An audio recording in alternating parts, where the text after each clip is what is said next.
Hi guys, I'm Shmee. Hello and welcome back to the channel where you join me today in the sunshine beside beautiful Lake Como in Italy. I'm here at Villa d'Este for the annual Concorso d'Eleganza. Now down on the lawn behind me are the prototypes, including the most expensive new car in the world, Bugatti's La Voiture Noire. We're going to head straight down to take a look at La Voiture Noire and answer some of the open questions about that car, including, is it really owned by Cristiano Ronaldo? And how much did it actually cost? Well, let's go down, take a look. It's currently lurking behind the BMW M850i. There's a strong presence from BMW, as always, at the event here, including the new Garmisch, which they've just presented, a rebuild of an old concept that went missing. There are plenty of classics, incredibly rare, special and valuable cars too, the likes of the BMW 507s, Ferrari 250 GT and 250 California. You also have an Aston Martin DB4 GT Zagato. So let's go exploring, starting off with La Voiture Noire.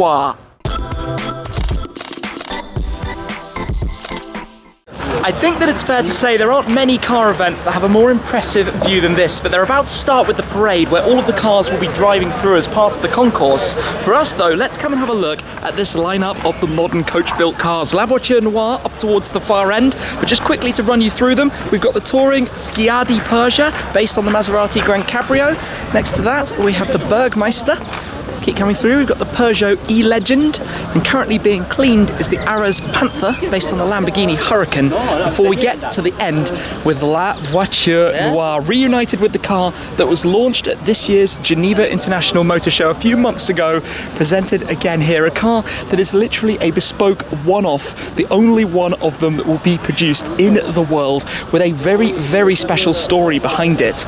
The name itself, La Voiture Noire, is French for the black car, named after the missing 1930s Type 57 Atlantic. There were 4 of those originally, 1 went missing in the war, and this is built as a tribute, using some styling cues to kind of remind and reminisce a little bit about that. Now let's get straight to this. Some of you might have seen articles like this: Ronaldo buys world's most expensive car, or Cristiano Ronaldo secretly buys a one-of-a-kind £10 million Bugatti Voiture Noire hypercar. So, is this car owned by Cristiano Ronaldo? Well, I'm afraid to say that is not the case. This car is built for a private individual. It is not Cristiano's car, and I think his agent has even confirmed that to be the case. The other big question about it is, how much did it actually cost? Well, at the presentation, company boss Stefan Winklemann did a presentation where he said that it was 16.7 million euros. There have been reports online about it being 10 million, 11 million, 13 million, name all sorts of different prices. So we can actually work backwards a little bit from this. Let's say the car is 11 million euros exclusive of taxes. Add your VAT, you're up to about 13 million. Add Austrian luxury tax and you get to 16.7. That might tell you a little bit about it. So let's continue walking around and talk about the car itself, because I realise actually it's a magnificent thing to behold. The body with this really dark tinted carbon fibre, all exposed throughout, the elongated shape compared to, say, the other Bugatti models, the likes of the Chiron or the Devo. You can spot just how long that front end is. The car is going through all the testing that any model that Bugatti would produce does. So it's completely tested, safe, secure, and a fully completed vehicle.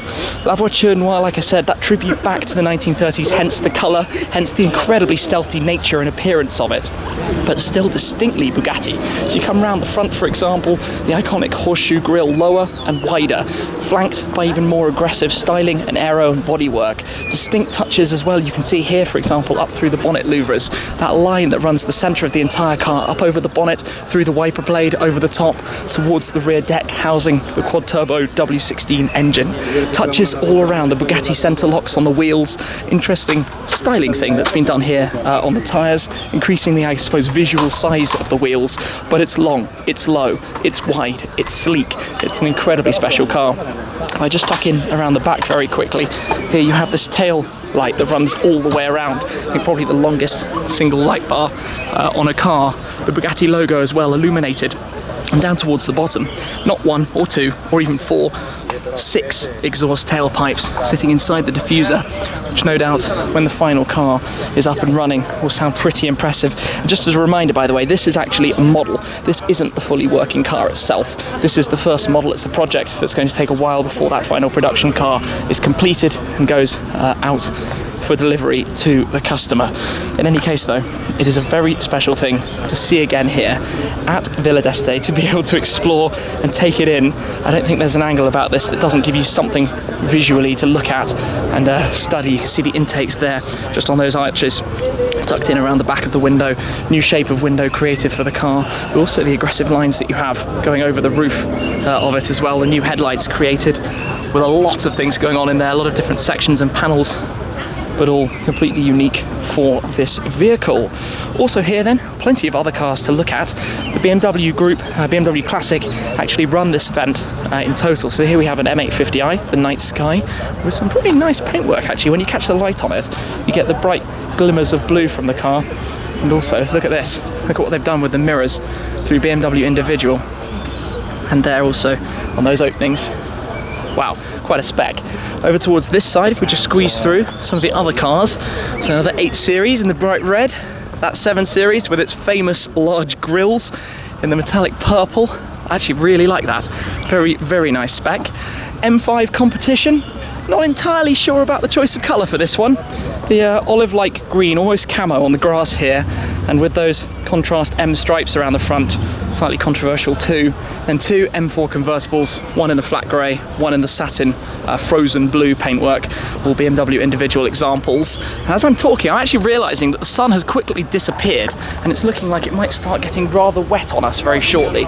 We'll just come back past La Voiture Noire to take in some of the other cars in this little lineup here. So I'll just nip on through very quickly. We've got the Ares Panther then. You can see some of the styling in this Progetto Uno, Project 1. Radical thing with this rear deck. Very reminiscent of cars of old. The quad tailpipes down there with the V10 in the back from the Hurricane. You can see the general body shape, but entirely reworked by the team at Ares Design. The headlights also pop up at the front. Too, and sitting right down with the carbon splitter down towards the ground at the moment. Continuing through, the Peugeot E-Legend, another car that has been shown at one stage before. See the taillights illuminating up there. Quirky little thing, but quite fun. It's got a lot of people talking about it. And then this, I hadn't actually seen this from the rear. Very unusual shape, gull wing doors that open up. A shooting brake style with the larger tailgate. The name I'm just going to have to point out is the Austro-Daimler Bergmeister ADR 630 Shooting Grand. That's what we're looking at, not the shortest name in the world, but quite a cool looking thing. Unique, distinct styling, where the lights come out from the side of the grille like this. And then the touring Schiadi Persia, quite a hard name actually to pronounce. They base on both the Gran Turismo and also the Gran Cabrio, sitting with the roof up, I think, with this impending doom and gloom from the bad weather that's coming, with an entirely redone interior in this car from touring. Still wearing the Maserati Trident on the steering wheel. So what's going to happen next then is just through here will be the parade with some of the amazing cars taking part, all driving on through, hopefully not getting too wet in the process. Things have very quickly changed. It is pouring with rain. These cars are all hiding under gazebos. The parade has started. Cars are coming. I'm lurking under a tree, which is doing a small job of keeping me dry, but not a hugely successful job. This is actually an interesting car. 90 years of BMW. This is from 1929. Oh, that looks very unpleasant. Wow. Yeah, this is no longer just a little bit of rain. This is torrential downpour. Yeah, not good. La Voiture Noire hiding underneath the gazebo there. And that is the BMW Garmisch. At least it's got a roof. This has got horrendous. This has got absolutely horrendous. The story of the day is a little bit different to what it was going to be. This just does not look fun at all. Fair play to everybody who's driving their cars in this weather. We've just been having hailstorms. Everybody lurking, hiding underneath the covers. Oh, what is going on? To get a quick idea then of how this works, the cars literally parade through here. Many of them out that away that we're not going to be able to see right now because I don't dare going outside. You can see different cars coming through, different classes. It's a Concours d'Elegance, so you have winners of various different categories as well.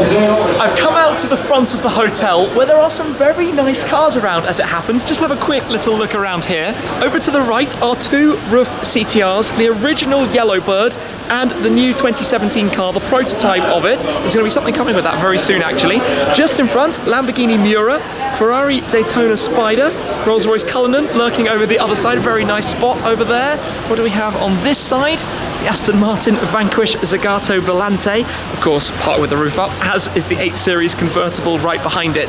But I think it's fair to say again that this is not the weather we intended. In fact, when I started this video earlier, I think I said something like welcome to beautifully sunny Italy. How wrong that was. This is where the parade cars then come around doing the loop to go back as part of the voting, of course, to win their categories in the Concorso d'Eleganza. They need to show and demonstrate that they actually work as well. But yes, sunny Italy became very wet and thunderstormy Italy. Not exactly the most pleasant end to the afternoon, but we did get to see La Voiture Noire here at the event and confirm that it's not Cristiano Ronaldo's car and that it does in fact cost 16.7 million euros. That's the final price tag on that specific car when the final one is finished and ready and goes on to the customer. I've been here today though with BMW Classic, who host and run the event themselves actually, where there have been plenty of Rolls Royces and other cars I would have loved to have been able to show you. This put an early end to proceedings, I'm afraid. But thank you very much for watching, as always, guys. I appreciate your support an awful lot. That's it for this time, though. I'll catch up with you again very soon. Cheers!